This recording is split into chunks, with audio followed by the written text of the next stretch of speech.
તો નમસ્કાર ગુજરાત, સ્વાગત છે ફરી એકવાર આપનું TV7 ગુજરાતી અંદર આજે તારીખ 3 ઓક્ટોબર 2025 અને શુક્રવાર। ત્યારે મિત્રો આજના તાજા નવા હવામાન સમાચાર જાણીએ તો ગુજરાત રાજ્યો કે લગાતાર ખતરો વધી રહ્યો છે, કારણ કે અચાનક મિત્રો એક મોટી આગાહી હવામાન ખાતા દ્વારા પણ આપી દેવામાં આવી છે કે એક સાથે ત્રણ સિસ્ટમ હવે ભટકાવાની છે, જેથી એક દુર્ભાગ્યવશ અતિ ભયંકર ખતરો ગુજરાત રાજ્યો પર તોડાઈ રહ્યો છે। જી હા દર્શક મિત્રો, એક સાથે ઉપરથી મિત્રો એક ઉત્તર ભારતની સિસ્ટમ છે, અહીંયા બંગાળની ખાડીની સિસ્ટમ છે અને જમણી તરફ અરબ સાગરની સિસ્ટમ, આ ત્રણ સિસ્ટમ મિત્રો એક સાથે ભટકાવાની છે। મિત્રો આવું પહેલા ક્યારેય નથી થયું, એક સાથે આ ત્રણ પહેલી વખત સિસ્ટમ ભટકાશે તો એક સંયોગ બની રહ્યો છે, જે જોતા હવે પછીના દિવસો ગુજરાત માટે ભારે અને ખાસ તો 4 તારીખથી 8 તારીખ જે છે તે અતિ ભારે રહેવાની છે, જેની શરૂઆત આજે એટલે કે 3 તારીખે થઈ જવાની છે। તો આજે મિત્રો 3 તારીખ થયો છે, શુક્રવાર છે, અને હવે આજથી આવતીકાલથી જે મિત્રો શનિ રવિનો તહેવાર છે, તો શનિ રવિ મિત્રો કે બહાર ફરવા જવાનો પ્લાન હોય તો અત્યારે જ કેન્સલ કરીને રાખજો, કારણ કે 4 તારીખથી ગુજરાત રાજ્યો પર તબાહી મચાવનારા નવા વરસાદોને લઈને મોટું અપડેટ સામે આવ્યું છે અને ખાસ ગુજરાતમાંથી ચોમાસાની વિદાય જે છે તે હવે ટળી ગઈ છે, કારણ કે જે વિદાય 2 તારીખે થવાની હતી તે હવે 10 તારીખ સુધી લંબાઈ ચૂકી છે। હવે 8 દિવસનો એક નવો વરસાદી રાઉન્ડ જે છે તે મિત્રો આવીને ઊભો થયો છે। ત્યારે મિત્રો હવે ગુજરાતના વાતાવરણમાં શું થવાનું છે, આજનો દિવસ કેવો રહેશે, ચોમાસાની વિદાય ક્યારે થશે અને આવનારા જે 4 થી 5 દિવસ જે સિસ્ટમ ખતરનાક રીતે આગળ વધી રહી છે બંગાળની ખાડીમાંથી, તો એ નવી સિસ્ટમ અચાનક ક્યાંથી આવી ગઈ છે અને ગુજરાત રાજ્ય પર કઈ તારીખે આવશે અને કયા ગામડાઓને અસર કરશે, એ કોઈ ગામનું નામ લઈને મિત્રો માહિતી આપવાની છે, જેમાં તમારા ગામનું નામ પણ 99% જે છે તે આવી જવાનું છે। તો વિડીયોને જે છે તે મિત્રો અંત સુધી જોતા રહેજો, જેથી કરીને જેટલી પણ કામની અને જરૂરી અપડેટ છે મિત્રો તમારા સુધી પહોંચી જાય, કારણ કે અચાનક મિત્રો જે છે તે ગુજરાતમાંથી જે ચોમાસાની વિદાય થઈ જવાની હતી તેની જગ્યાએ અચાનક મિત્રો એકાએક જે છે તે બંગાળની ખાડીમાં એક મોટું લો પ્રેશર એરિયા સક્રિય બન્યું અને મિત્રો કહેવામાં તો એવું પણ આવી રહ્યું છે કે એક વાવાઝોડું પણ બંગાળની ખાડીમાં આકાર લઈ રહ્યું છે। જી હા દર્શક મિત્રો, એ બધી માહિતી A to Z અમે લખીને આવેલા છે, જેના વિશે આ વિડીયોની અંદર આપણે આગળ વિસ્તારથી ચર્ચાઓ કરવાની છે। તો ચાલો મિત્રો એક પછી એક બધી જ માહિતી તમને આપવાની શરૂઆત કરું। સૌથી પહેલાં તમને માહિતી આપી દઉં કે જે સિસ્ટમ અત્યારે હાલ આપણા ગુજરાત ઉપર અત્યારે હાલ સક્રિય છે તેના વિશે માહિતી આપવાની છે। તો મિત્રો બંગાળની ખાડી ઉપર જે સિસ્ટમ સક્રિય છે તેને કારણે જોઈ લો ગુજરાત રાજ્ય પર આવતીકાલથી એટલે કે 4 તારીખથી જે છે તે ખતરો વધી જવાનો છે। આ 4 તારીખથી 9 તારીખ સુધી વરસાદનો રાઉન્ડ ગુજરાત રાજ્ય ઉપર કડાકા ભડાકા સાથે તૂટી પડવાનો છે, જેની શરૂઆત આજે 3 તારીખે વહેલી સવારથી થઈ ગઈ છે। ગઈકાલે રાત્રે પણ મિત્રો સારા એવા વરસાદો પડ્યા છે। આ તમને જણાવી દઉં તો કોઈ પણ એરિયા બાકી નથી રહ્યું, આખા સૌરાષ્ટ્રથી માંડીને મધ્ય ગુજરાત, દક્ષિણ ગુજરાત બધી આ વરસાદ શરૂ થઈ ચૂક્યા છે। કચ્છમાં પણ ગઈકાલે રાત્રિનો વરસાદ જે છે તે તાંડવ મચાવી રહ્યો છે અને હવે આજથી જે છે તે આની એક મોટી નવા જૂનીની શરૂઆત થઈ ગઈ છે। તો ચાલો ટાઈમ બગાડ્યા વગર વિડીયોને શરૂઆત કરીએ। આ મિત્રો આપણું ગુજરાત રહેલું છે અને ગુજરાત ઉપર અરબ સાગરથી એટલે કે મિત્રો આ જે અરબી સમુદ્ર છે, આ અરબ સાગરથી મિત્રો જે છે તે એકાએક આ રીતના મોટા મિત્રો સિસ્ટમોના પહાડ તૂટી રહ્યા છે અને આગળ વધી રહ્યા છે, જેથી ગુજરાત રાજ્યો પર ખતરો બની રહ્યો છે, કારણ કે આ બંગાળના ખાડીની સિસ્ટમ જે છે તે પણ અહીંયા એક્ટિવેટ થઈ ગઈ છે। જોઈ લો મિત્રો, આ બંગાળની ખાડી છે અને બંગાળની ખાડીની અંદર પણ અત્યારે એક મોટો આકાર જે છે તે આ સિસ્ટમ લઈ રહી છે। અહીંયા તમે લાઈવ જોઈ શકો કે બંગાળની ખાડીની અંદર આ જે વ્હાઇટ કલરના ભાગો છે આ અતિ ભારે ખૂંખાર વરસાદી વાદળો છે। અને બીજા નંબર ઉપર મિત્રો તમને જણાવી દઈએ તો ઉત્તરીય ભારતમાં પણ આ જોઈ લો, આ સિસ્ટમ આખું વેસ્ટર્ન ડિસ્ટર્બન્સ પસાર થઈ રહ્યું છે।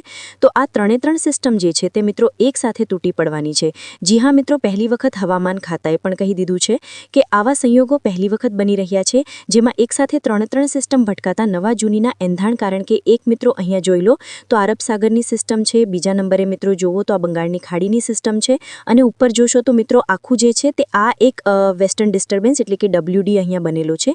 તો આમ મિત્રો ત્રણ સિસ્ટમ જે છે તે એક સાથે તૂટી પડવાની છે। બંગાળની ખાડીની સિસ્ટમ ગુજરાત તરફ આવશે, અરબ સાગરની સિસ્ટમ ગુજરાત તરફ આવશે અને વેસ્ટર્ન ડિસ્ટર્બન્સ ત્રણ સિસ્ટમ જે છે તે મિત્રો વચ્ચે જે છે તે એકત્રિત થતાં અચાનક જે છે તે મોટી તબાહી મચી જવાની છે અને અતિ ભારે ખૂંખાર કડાકા ભડાકા સાથેના વરસાદો ગુજરાત રાજ્યો પર તૂટી જવાના છે। 4, 5, 6 અને 7 આ 4 દિવસ ગુજરાત રાજ્યો પર સૌથી વધારે ખતરો તોડાયેલો છે। હવે મિત્રો ઘણા બધા લોકો જે છે તે આગાહીને હલકામાં લઈ રહ્યા છે અને એવું માની રહ્યા છે કે ગુજરાતમાંથી ચોમાસાની વિદાય થઈ ગઈ છે, તો તેમાં વહેમમાં જે છે તે મિત્રો ના રહેવું, કારણ કે છેલ્લે જે આ વરસાદ અને આજે ખતરો જે છે તે બની રહ્યો છે તે જો વહેમમાં રહેશો તો મિત્રો ભારે નુકસાની વેઠવાનો પણ સમય આવી શકે, દિવસ આવી શકે, કારણ કે સિસ્ટમ વધારે હવે મજબૂત બની ગઈ છે. તેને કારણે જે છે તે મિત્રો આ સિસ્ટમ બંગાળની ખાડીથી અને અરબ સાગરથી એકસાથે જો ત્રાટકશે તો ગુજરાત રાજ્ય પર મિત્રો ખાસ કરીને ફરી એકવાર 6, 7, 7 અને 8 આડીસના વરસાદો જોવા મળવાના છે. અને બંગાળની ખાડીમાં એક નવું વાવાઝોડું પણ બનતું જોવા મળી રહ્યું છે 5 અને 6 તારીખ દરમિયાન.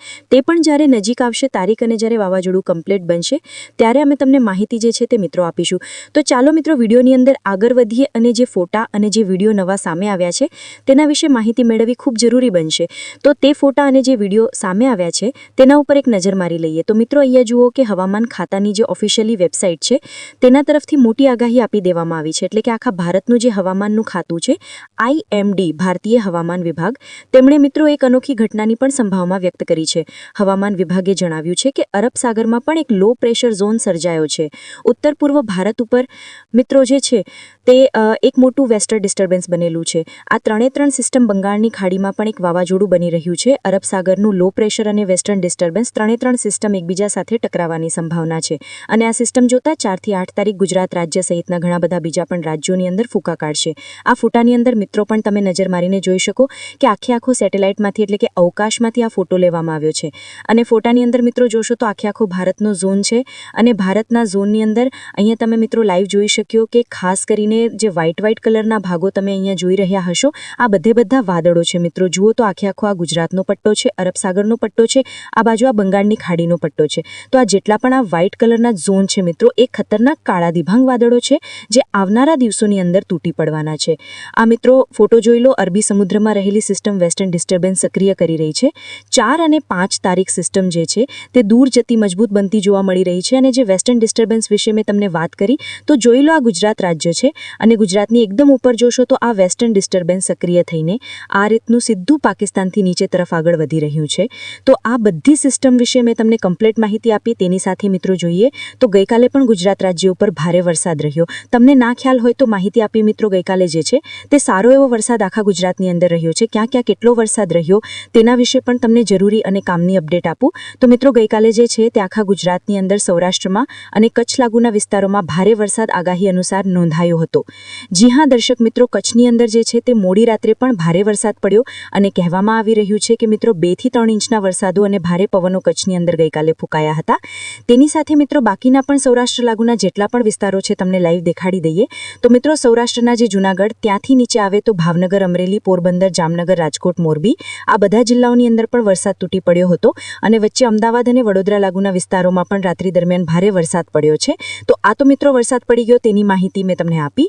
પરંતુ હવે આજે તારીખ 3 થઈ છે, શુક્રવાર થયો છે. વહેલી સવારનો 5 વાગ્યાનો જે વરસાદ અત્યારે શરૂ થયો છે તે બપોર પછીથી લઈને મોડી રાત અને આજે સાંજના 12 વાગ્યા સુધી ભૂકા કાઢવાનો છે. તો ચાલો મિત્રો એ કયા જિલ્લા છે, કયા તાલુકાઓ છે કે જે વરસાદ હજુ પણ ભૂકા કાઢવાને લઈને સિસ્ટમ બનાવી રહ્યો છે તેના વિશે વાત કરીએ. તો અત્યારે જે સિસ્ટમ બની રહી છે તેને આધારે ખૂબ જ વધારે મિત્રો જે છે તે લોસર એરિયા ક્રિએટ થઈ રહ્યો છે, જેને લઈને 3 તારીખનો દિવસ ગુજરાત રાજ્ય માટે ભારેથી અતિ ભારે રહેવાના એંધાણ છે, જેની તૈયારીઓમાં તમારે જે છે તે મિત્રો રહેવું પડશે. કારણ કે 3 અને 4 તારીખ બંને દિવસ દરમિયાન આખા ગુજરાત ઉપર જે છે તે તબાહી મચાવનારા વરસાદો જોવા મળવાના છે. તો વાદળોને આધારે મિત્રો માહિતી મેળવવાની છે કે કયા જિલ્લાઓ છે કે જ્યાં વરસાદ જે છે તે કડાકા અને ભડાકા સાથે તૂટી મળવાનો છે. તો GFS વેધર મોડલ શું કહી રહ્યું છે જાણવું જરૂરી. તો ચાલો શરૂ કરીએ. સૌથી પહેલા મધ્ય ગુજરાતની માહિતી મેળવીએ. તો મિત્રો આખો આ મધ્ય ગુજરાતનો પટ્ટો છે. મધ્ય ગુજરાતની અંદર વાદળોને આધારે માહિતી મેળવીએ તો વાદળો આધારે મિત્રો જોઈ લો. દાહોદના પટ્ટાથી લઈને લુણાવાડા, ગોધરાના વિસ્તારોથી લઈને કપડવંજ, અમદાવાદ, ધોળકા, વિરમગામ, આણંદના વિસ્તારોથી લઈને નડિયાદ અને ગાંધીનગર લાગુના જે વિસ્તારો છે, અરવલ્લી હવે પંચમહાલનો જે પટ્ટ છે, આ બધા જ વિસ્તારોની અંદર મિત્રો સિસ્ટમ જે છે તે એકાએક તૂટી પડતા જે છે તે મિત્રો ચારો દિશા તરફ વાદળો અતિ ભયંકર રીતે આગળ વધી રહ્યા છે. અને આજે 3 તારીખ મોડી રાત સુધી, આજે મિત્રો સવારથી શરૂ કરીને મોડી રાત સુધી આ ભાગોમાં ભારે વરસાદ જોવા મળી શકે. ઉત્તર ગુજરાતની પણ માહિતી આપીએ તો ઉત્તર ગુજરાતમાં 4 થી 5 મોટા જિલ્લાઓ રહેલા છે. મહેસાણા, બનાસકાંઠા, પાટણ, સાબરકાંઠા અને અરવલ્લી. આ બધા જિલ્લાની વાત કરીએ તો તમામ જિલ્લાની અંદર ભારે વરસાદની આજે આગાહી, કારણ કે વાદળો પૂરેપૂરું જોર દર્શાવી રહ્યા છે. તેમાં પણ વિસ્તારો વિશે વાત કરીએ તો રાધનપુરથી માંડીને મિત્રો થરાદ, સાંતલપુર, દિયોદર, આબુ, અંબાજીથી લઈને ધાનેરા, ખેડબ્રહ્માના વિસ્તારોથી લઈને સુઈગામ, મહેસાણા, પાટણ, મોઢેરા, હિંમતનગર, પ્રાંતિજ અને અરવલ્લી સહિતના જેટલા પણ આ ભાગો આખા પટ્ટાની અંદર તૈયારી જે છે તે કરીને રાખજો, કારણ કે હવે જે સિસ્ટમ મિત્રો એક્ટિવેટ થઈ છે તે બેકાબૂ બનતી જોવા મળી રહી છે અને ગુજરાત રાજ્ય પર હવે એકાએક તૂટી પડવાના આસાર છે. કચ્છ જિલ્લાની વાત કરીએ તો કચ્છમાં તો 101% લેવલના વાદળો જે છે તે સક્રિય બની રહ્યા છે, જેથી કચ્છના એકોએક તાલુકા જેમ કે રાપર, અડેસર, માંડવી, ભુજ, ગાંધીધામ, ભચાઉ, નલિયા, લખપત, ખાવડા, ધોળાવેલા, લોધરાણી બધા જ વિસ્તારોની અંદર વરસાદ જે છે તે તૂટી પડવાનો છે. દક્ષિણ ગુજરાત વિશે વાત કરીએ તો આજે દક્ષિણ ગુજરાતની અંદર ઓછા વાદળો છે, એટલા કોઈ મોટા વરસાદની આગાહી નથી, પરંતુ 1-2 ઇંચના સરેરાશ વરસાદો છૂટાછવાયા શરૂ રહી શકે, જેમાં વડોદરાની અંદર શરૂઆત થઈ ગઈ છે. નીચે જુઓ તો ભરૂચ, તાપી, નર્મદા, સુરત, વલસાડ, નવસારી અને ડાંગ આ તમામ જિલ્લાના આવતા તમામ તાલુકાના વાસીઓ જે છે તે સાવધાન, કારણ કે પવન સાથેના વરસાદોને લઈને આગાહી બની રહેશે. સૌરાષ્ટ્રની વાત કરીએ તો મિત્ર સૌરાષ્ટ્રના દરિયાકાંઠે રહેલા જે તાલુકાઓ છે ત્યાં વરસાદનું જોર વધારે રહેવાનું છે, જેમ કે મોરબીથી માંડીને જામનગર, દ્વારકા, પોરબંદર, જૂનાગઢ, ગીર સોમનાથ આ 6 જિલ્લાઓ પર વરસાદનું જે છે તે અતિ ભારે ઝોન બની રહ્યો છે. મુખ્ય કારણ એ છે કે મિત્રો સિસ્ટમ દરિયાકાંઠેથી આવી રહી છે, એટલે કે બંગાળની ખાડી અને અરબ સાગરમાંથી આ રીતે દરિયામાંથી સિસ્ટમ આવવાની છે, તો દરિયાની નજીક રહેલા જે વિસ્તાર છે જેમ કે મોરબી, જામનગર,